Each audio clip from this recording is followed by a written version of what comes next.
Chapter 11.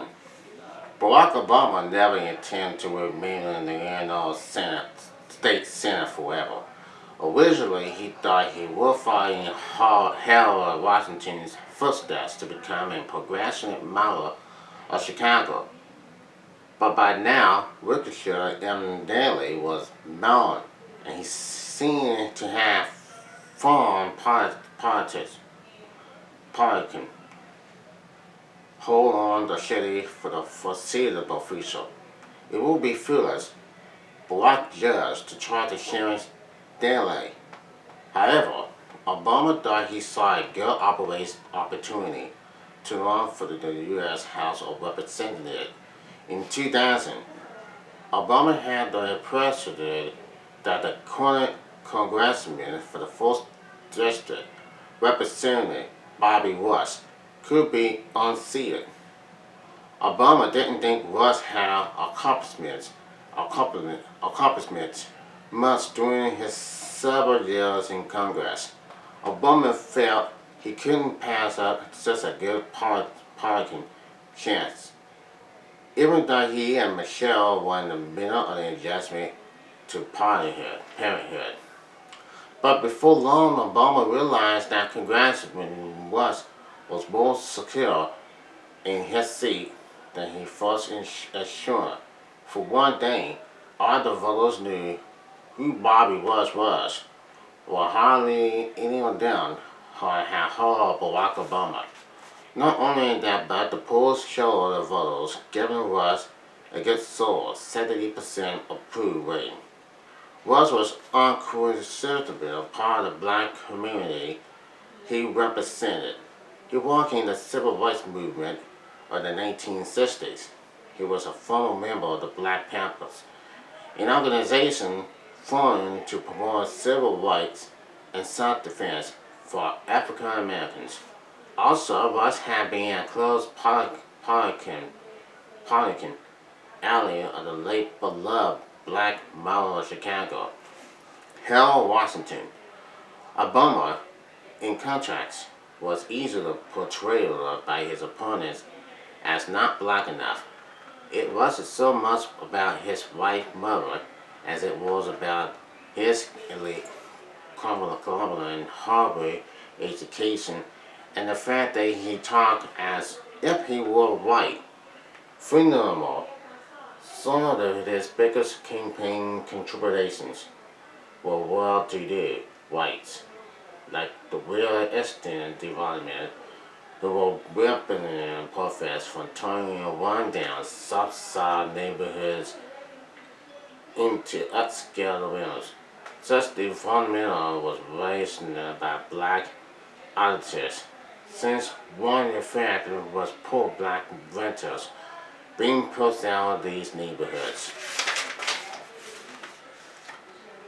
Although drawback for Obama was his lack of campaign funds, running for the U.S. representative too much more money than running for state senator, especially since he wasn't well known. Obama needed a good million dollars to get his name into voters' heads. In order to run enough television ads, he needed at least $200,000 a week. But his fund for the entire campaign amounted to only $600,000. Besides these disadvantages, Obama had 2 strokes of bad luck. First, Bobby Rush's son was shot and killed on the street. There was a flood of public sympathy for Rush, the grieving father. In other circumstances, the best tactic for an underdog like Obama to beat a frontrunner like Rush will have been to attack him violently, but now it will look like very bad if Obama criticized his rival, so he held back. Next, in the December of 1999, Obama, Michelle, and Miller, then almost a little and a half old, left for a vacation in Hawaii, Christmas in Hawaii, with his grandmother, now in bad health. With a long-standing tradition for Barack, this year He and Michelle needed the vacation more than usual, with the added students of his campaign in Canada for the tour. Barack originally planned to stay in Hawaii for 2 weeks, but he cut the trip to 5 days because of his campaign schedule. Unfortunately, while Obama was away, an important vote came out in the Illinois state, the state neighborhoods gun control bill. The moral rain in Chicago was higher than ever, and the issues were under revealing by Bobby Rush's son's risked death by shooting. Voters in Obama's district supported the measure, and so did he. He always been in favor of gun control. Obama's campaign manager, Dan Schoner, organized him to fly back to Illinois for the vote. That was what Obama wanted to do. Since he knew the vote would be close, but Michelle was unhappy that he was spending so much time away from the family, and now Miller had come down with a bad cold. Obama stayed in Hawaii, and the safe neighborhoods also failed to pass by these votes. Returning the following week at the beginning of January 2000, Obama explained to the Miller about his commitment to his grandmother, his wife, and his sick child. But only one message got across to voters. Since Senator Obama had stayed in Hawaii, probably loudly on the beach, sipping on the top of the drinks, when a desperate need Alcantara bill went down in defeat in Springfield. Even the Chicago Tribune,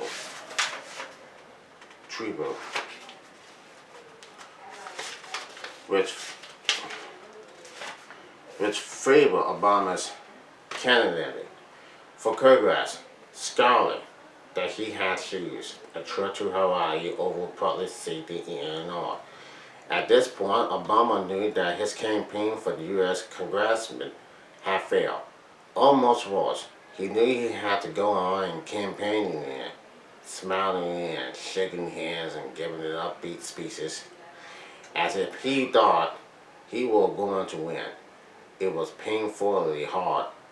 The night of the parliament election, a couple of months later, he wasn't surprised when he lost to Bobby Rush by 31 points.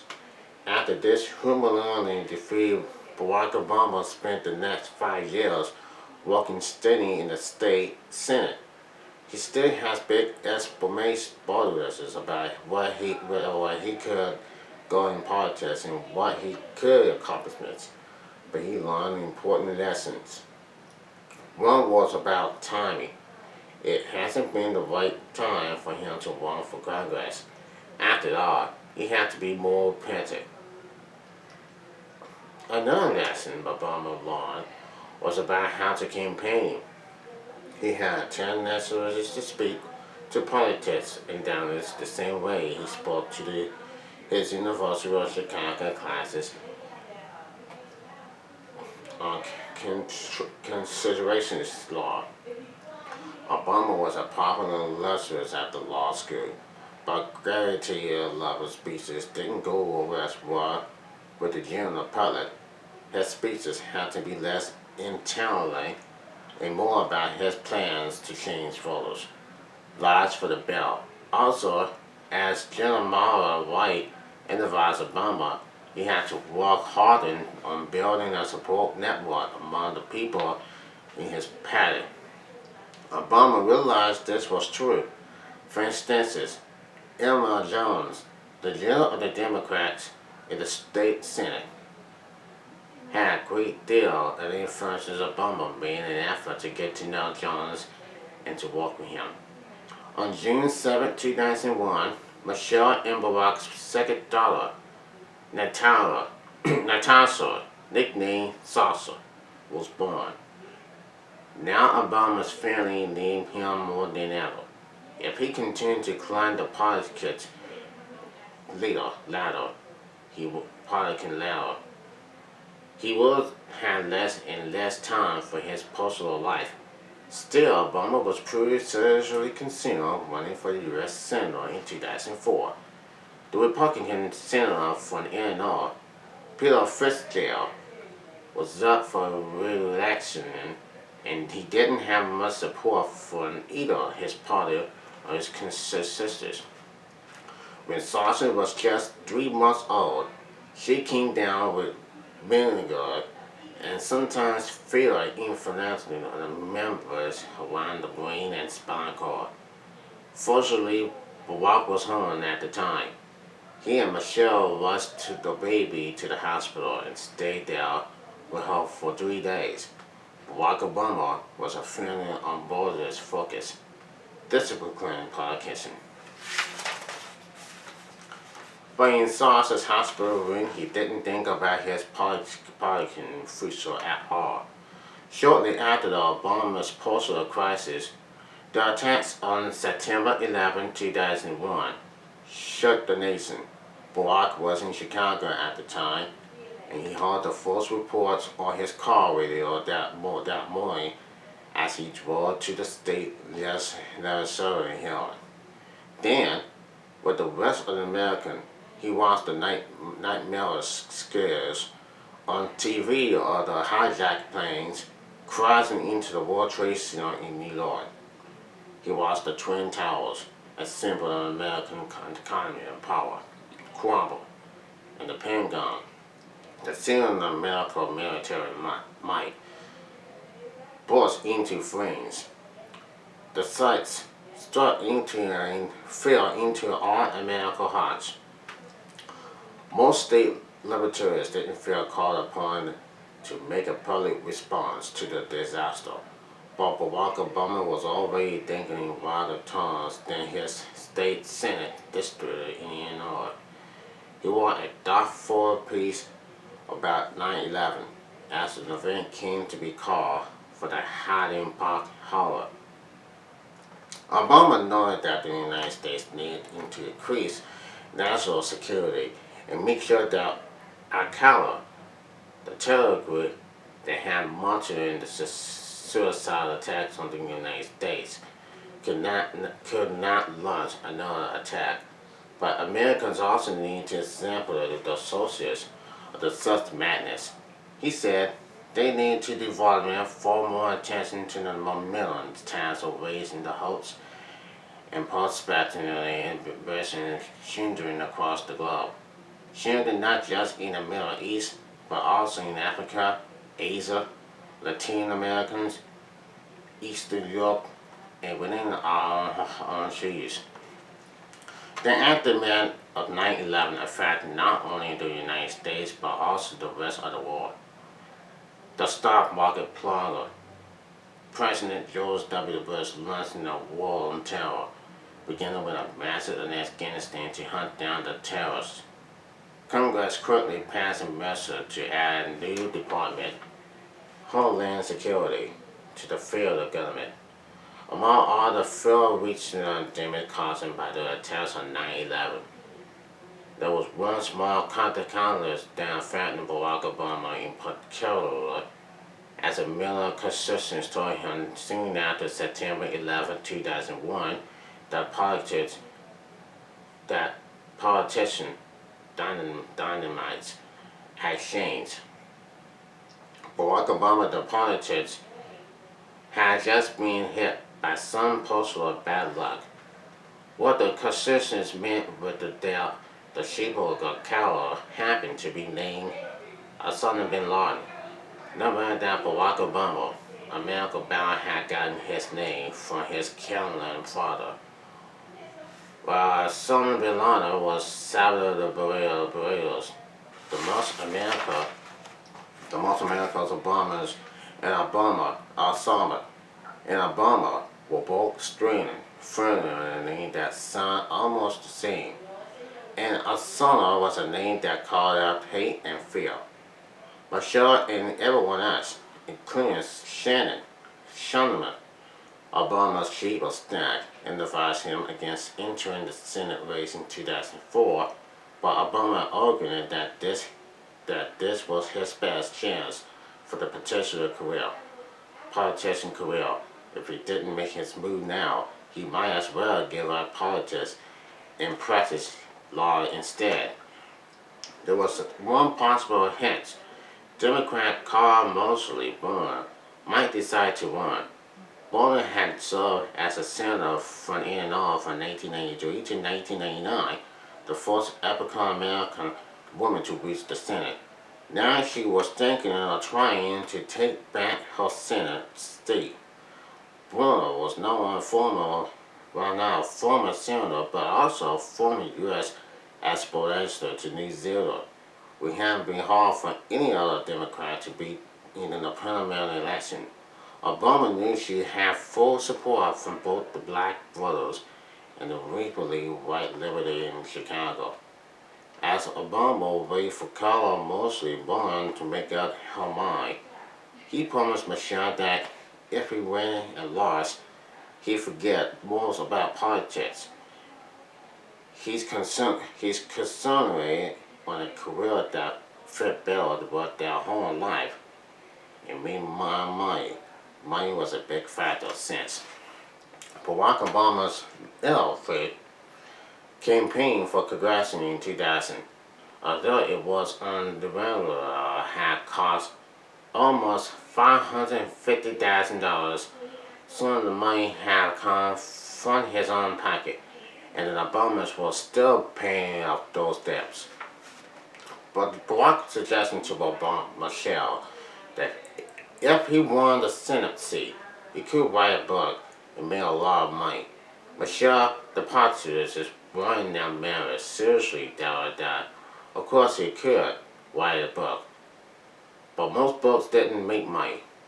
Look at Dreams from My Father. However, by the end of the summer of 2002, Michelle agreed to this one last politician campaign. Paul Obama's moratorium for women to take part in national politics, and the movement of people supporting him, with dance men at the politics decisions that will now begin being made in Washington throughout the summer of the fall in 2002. The Bush administration argued that Saddam Hussein's wild possessed weapons of mass destruction, including perhaps nuclear weapons. They also suggested that Iraq had direct links with Al-Qaeda, the terrorists who had plotted the 9/11 attacks. President Bush ordered Congress to authorize him to use force against Iraq. On October 10 and 11, Congress voted by a wide majority to give the president the power to use force if necessary to dismantle Iraq. Barack Obama thought his dismissal was a serious mistake, and so did the growing group of anti-war activists in Chicago. They asked him to speak at the entire war in rally in Chicago later in October. Entire war rally in Chicago later in October 2002. Obama worked hard on his speech, confident and spelling out why he obstinately invaded Iraq. It wasn't because he was against all wars, he said. Why am I opposing to it's a dumb war? Obama was skeptical about the Bush administration's advantages that Saddam Hussein possession of a weapon of mass destruction. He also thought they were being unrealistic about how easily the war could be won, or how much it would cost. He believed they were pursuing the war for political reasons, and he believed the war would increase the intensity of the Middle East and even increasing terrorism. In December 2002, Barack took his family to Hawaii for Christmas, as usual. He was still there when he got the news that Carla Moseley Bowen had decided to run for president, not senator, in 2004. That was the moment Obama was waiting for. Chapter 12. In January 2003, Barack Obama announced his candidacy for the U.S. Senate. Several other candidates for the Democrat nomination also declared, but none of them was as formidable and appointed as Carter Mosley Obama would have been. Obama hired a high-powered staff for his campaign, beginning with Miller constituent David Axelrod. Axelrod was an experienced and sought-after political consultant, especially given at Crudup TV as for his clients. He had worked on the U.S. Senate campaign of Paul Simon of Illinois, Christopher Dodge of Connecticut, and Hillary Clinton of New York, as well as on many others. Angela could pick up and choose the candidates he wanted to work for, so it was telling that he chose newcomer Barack Obama. Obama couldn't afford to pay him as much as some other candidates could, but Axelrod was impressed with Obama's politics talent, and his senator believed that it was important for Obama to be elected. I thought that if I could help Barack Obama get to Washington, that I would have accomplished something great in my life. And he led to an interview with S. Dawson on board. Obama could attract many other top professionals, such as communications director Robert Gibbs, to his campaign. Obama had important supporters among others politicians, including Emma Jones, the leader of the Democrats in the Illinois Senate state, the revival Jesse Jackson Sr. We also used his factions to support Obama. Jackson, the best known black leader in America, had worked for civil rights ever since the 1960s, and he had twice run for president in the Democrat Party rails. His daughter, Centura Jackson, a childhood friend of Michelle's, has joined a vote, and Michelle has sworn at Michelle and Barack's wedding. Paul Simon, now a popular former senator, also intended to support Obama.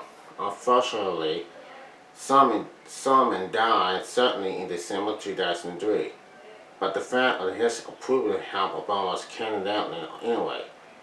At the beginning of his campaign for the U.S. Senate, Obama had to face a hard fact.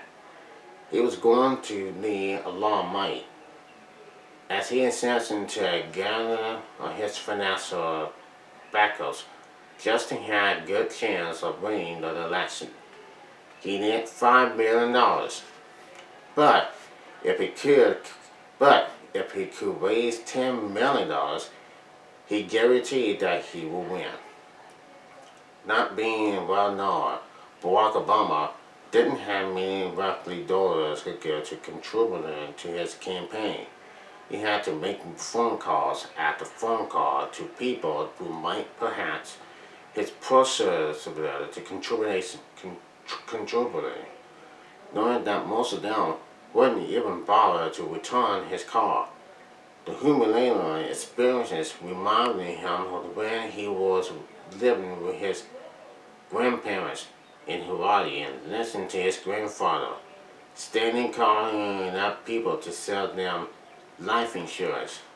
Happily, as the campaign went on, word of mouth began to spread that Obama was an extraordinary talent and solid candidate.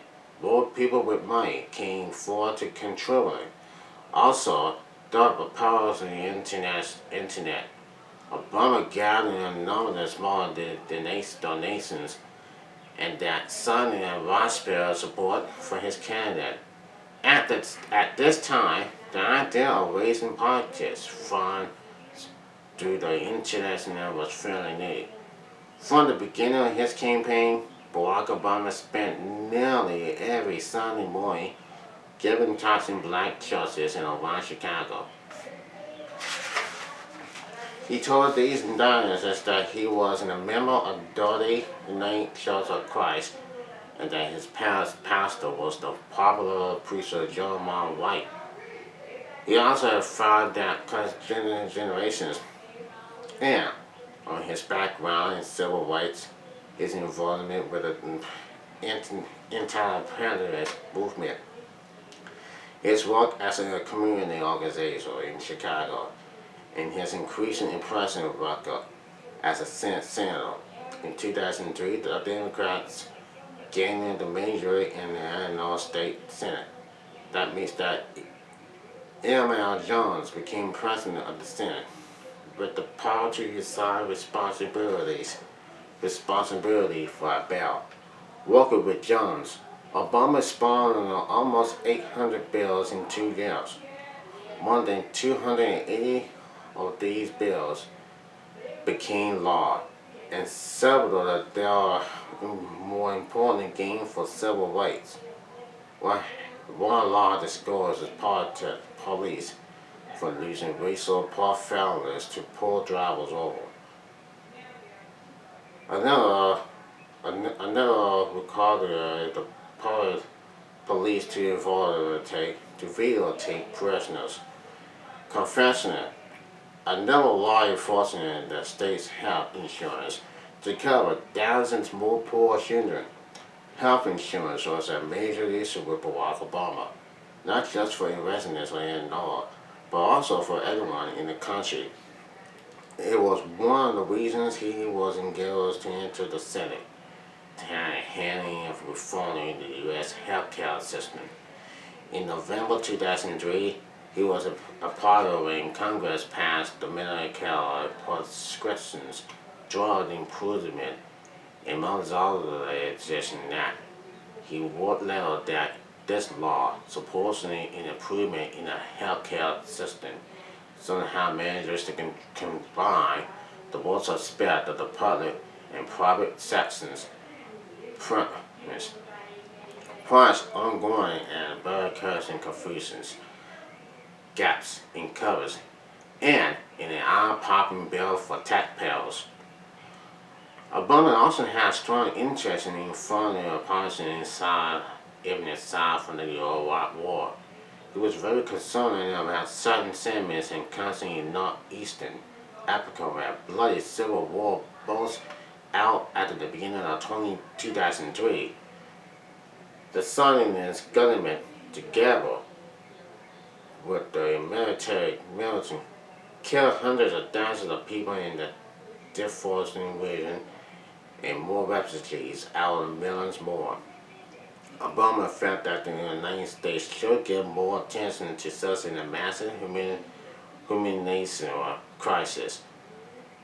As Obama gave speech after speech on the campaign trail, asked while concerning him to make his speechless more personal. Obama had a rich, vibrant voice, like his father, and he was an attractive speaker. But he still has a challenge to get to intentionally, with remembrance from Michelle and from his staff. He worked on connecting with his entire daily lives. Since a similar race requires many television appearances in environments, interveners, and diabetes, it was a big advantage that Obama came across well on TV and debates. It was a big advantage that Obama came across well on TV. He had a gift for communication, catering his secretary and Desmond. He gained the presence of secretary and did kind and strength. Even the streets of campaign when Obama's politicians could circle in conducting a focus group test. One woman remarkable that Obama reminded her of the African American movie star Sidney Poitier. In his special campaign speech, Obama started by joking about his name. Everyone knew his name was a disadvantage for the politician, so he brought up the subject himself.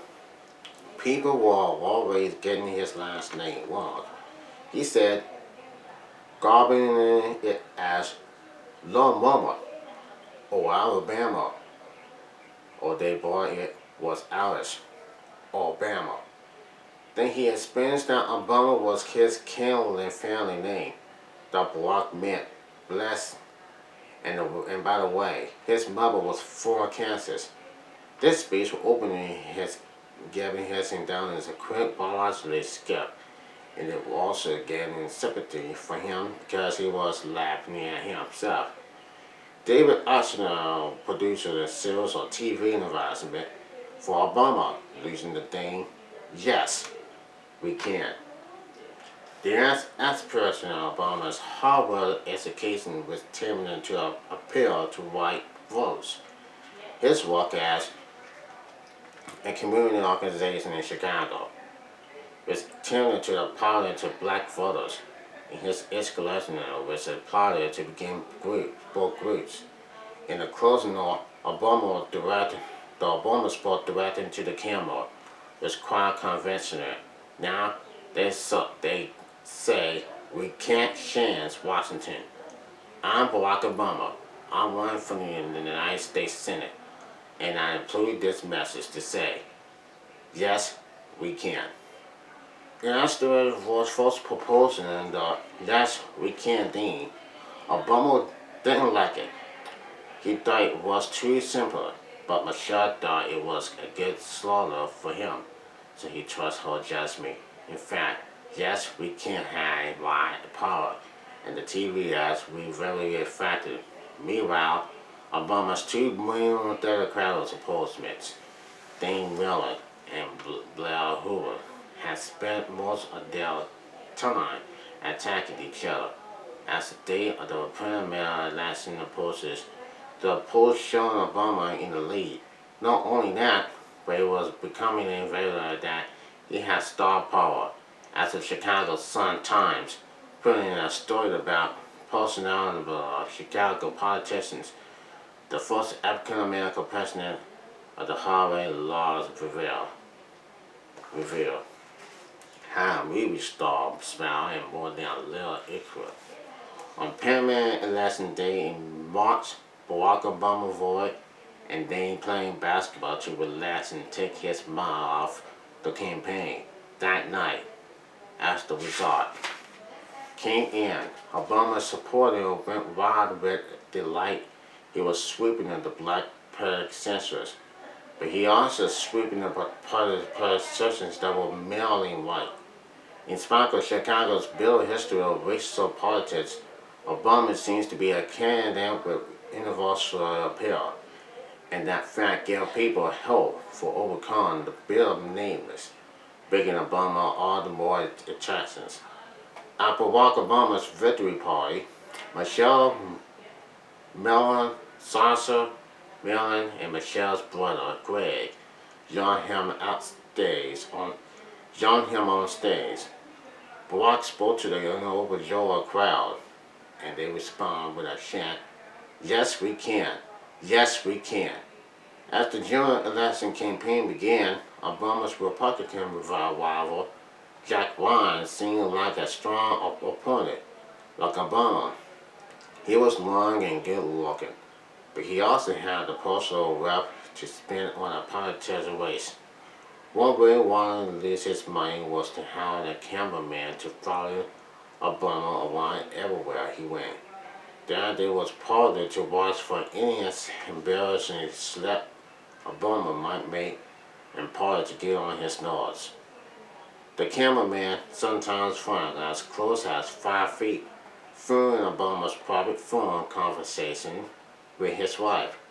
He followed him into the elevators to film him, even filming Obama coming out of the restroom.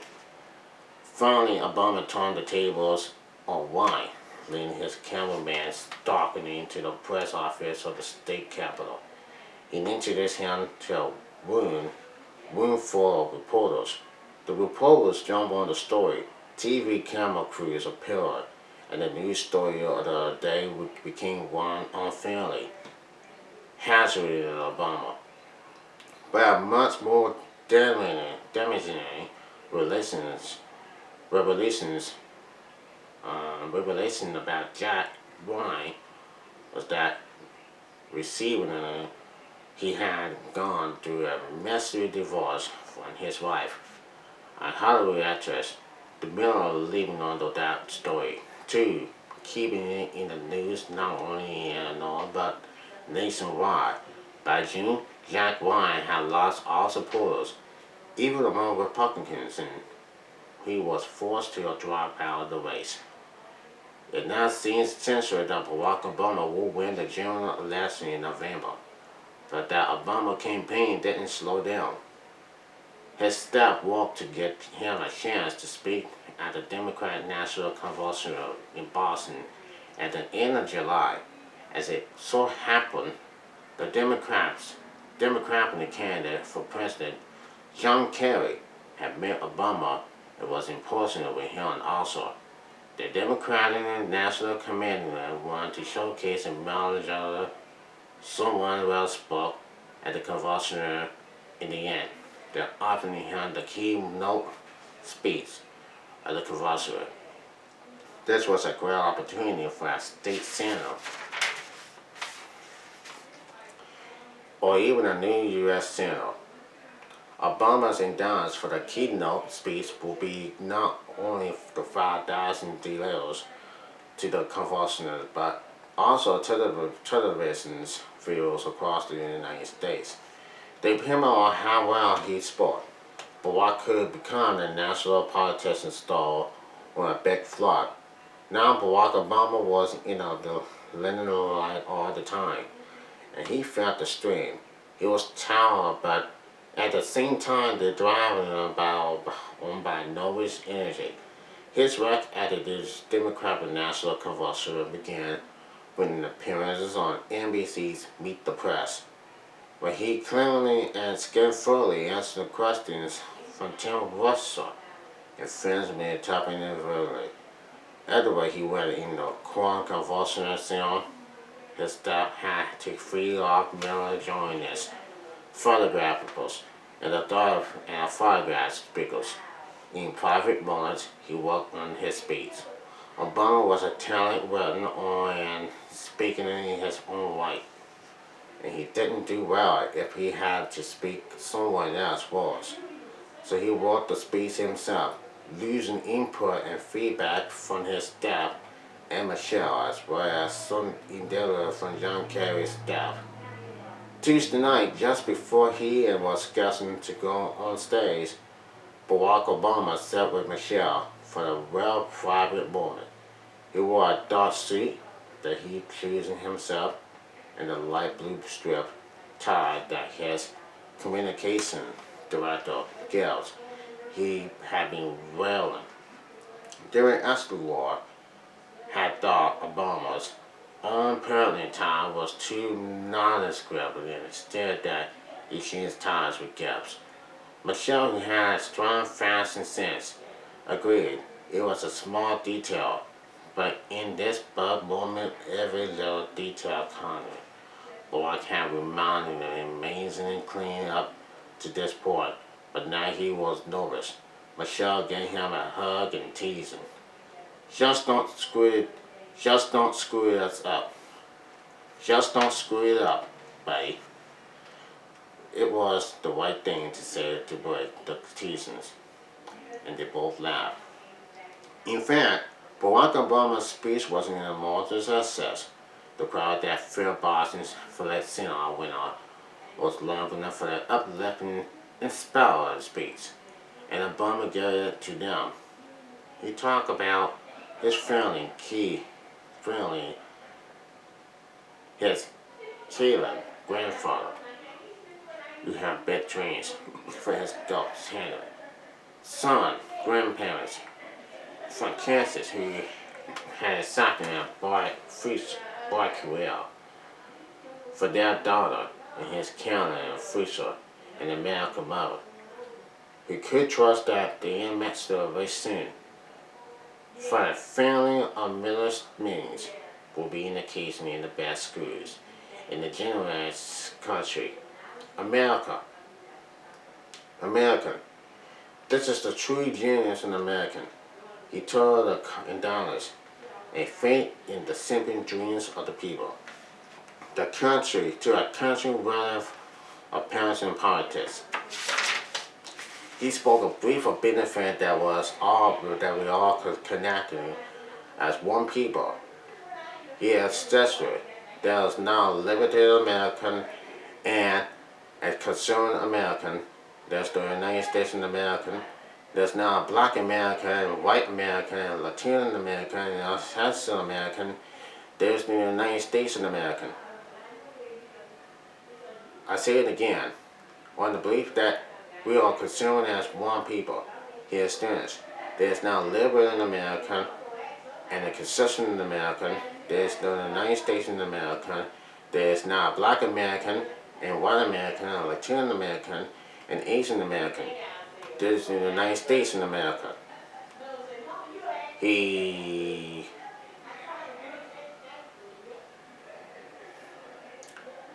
spoke of unity and the politics of hope to replace the politics of Christian and Dionysus response by jumping down to their feet, shouting and busting into tales.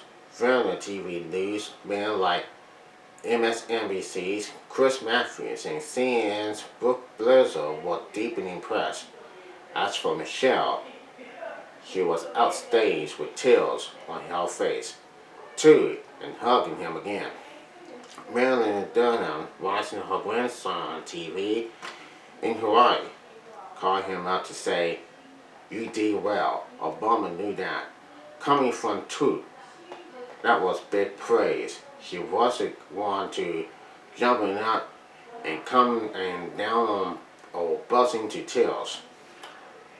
"In case you praise him too much," she added, "I just kind of worried about you. I hope you keep your head up on straight."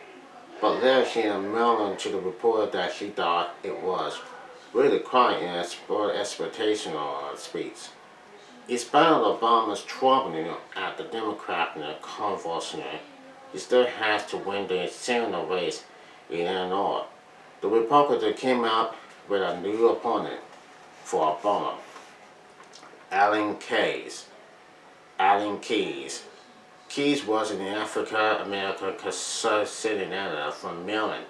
Even though the Republican Party did not accept Keyes to win the election, and polls soon showed Obama way ahead. However, Keyes was a friendly speaker, and the Republican hoped he might burn off a bit of Obama's glow. But although he attacked Obama, advisory voters didn't pay much attention. In November, Barack Obama won by a landslide. John Kerry, incontested, lost the presidential election. President George W. Bush probably had Delaware during his first term, but Americans were still worried about the threat of terrorism after the 9/11 attacks. They saw President Bush as more likely to keep America safe than Senator Kerry. He criticized the ongoing Iraq War. Also, although many Americans were estimated in favor of George W. Bush as a nationalist leader, they didn't see Kerry as a better Republican. Kerry, who had been in the Senate since 1984, seemed like an too firmly Washington politician. He didn't have charisma or the gift of the courses were downers and inspired them. John Kerry didn't offer the Americans the leader they were looking for. That's all for the chapter 11 and the 12. We'll be doing this chapter 13 and 14 shortly. As of now, I'm Joseph Crudup.